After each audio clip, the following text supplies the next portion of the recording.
జిల్లా నర్సరావుపేట రాష్ట్ర వైఎస్ఆర్ కాంగ్రెస్ పార్టీ ఆదేశాల మేరకు కూటమి ప్రభుత్వం అనుసరిస్తున్న విద్యార్థి మరియు నిరుద్యోగ వ్యతిరేక విధానాలకు నిరసనగా మరియు విద్యార్థుల ఫీజు రీయింబర్స్మెంట్ పథక అమలుపై కూటమి ప్రభుత్వం దాటవేత వైఖరిని నిరసిస్తూ నర్సరావుపేట నియోజకవర్గ మాజీ శాసనసభ్యులు డాక్టర్ గోపిరెడ్డి శ్రీనివాస్ రెడ్డి ఆధ్వర్యంలో రేపు 10 గంటలకు స్థానిక గుంటూరు రోడ్లోని వైఎస్ఆర్ కాంగ్రెస్ పార్టీ కార్యాలయం వద్ద నుండి ర్యాలీగా కలెక్టర్ కార్యాలయం వరకు వెళ్లి నిరుద్యోగ మరియు విద్యార్థుల సమస్యలపై జిల్లా వైఎస్ఆర్ కాంగ్రెస్ పార్టీ నేతలతో కలిసి పల్నాడు జిల్లా కలెక్టర్ కి వినతి పత్రం సమర్పించే కార్యక్రమాన్ని నిర్వహించబడుతుందని చెప్పారు. లేదా 20 లక్షల ఉద్యోగం ఇస్తామని చెప్పి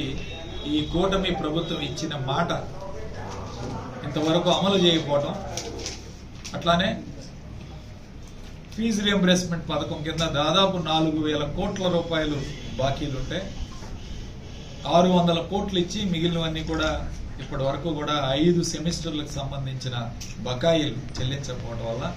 విద్యార్థులు చాలామంది ఈరోజు ఇబ్బంది పడే కార్యక్రమం. అట్లానే 17 మెడికల్ కాలేజీలు కొత్తగా నిర్మాణం చేస్తే వాటికి సంబంధించి ఇంతవరకు కూడా వాటిని పర్మిషన్లు పెట్టడం ఇండియన్ మెడికల్ కౌన్సిల్కి పెట్టకపోవటం, అలానే ఆ కాలేజీలన్నీ కూడా ప్రైవేట్ పరం చేస్తామని చెప్పి స్వయంగా మంత్రి ప్రకటించడం. సో వీటన్నిటి మీద కూడా రేపు ఉదయం 10 గంటలకి నర్సరావుపేటలో ఈ యొక్క యువత పోర్ అనే కార్యక్రమాన్ని వైఎస్ఆర్ కాంగ్రెస్ పార్టీ ఆధ్వర్యంలో చేయడం. రేపు ఉదయం 10 గంటలకి ఇక్కడ గుంటూరు రోడ్లోని మా ఆఫీస్ నుంచి బయలుదేరి జిల్లా ఆఫీస్ దగ్గరికి వెళ్ళి అక్కడ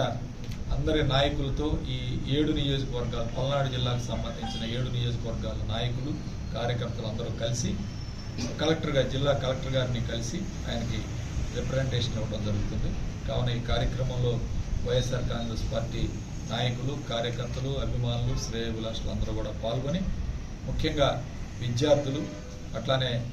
యువకులు, నిరుద్యోగ యువకులు అందరూ కూడా పాల్గొని ఈ కార్యక్రమాన్ని విజయవంతం చేయవలసిందిగా విజ్ఞప్తి చేస్తున్నారు.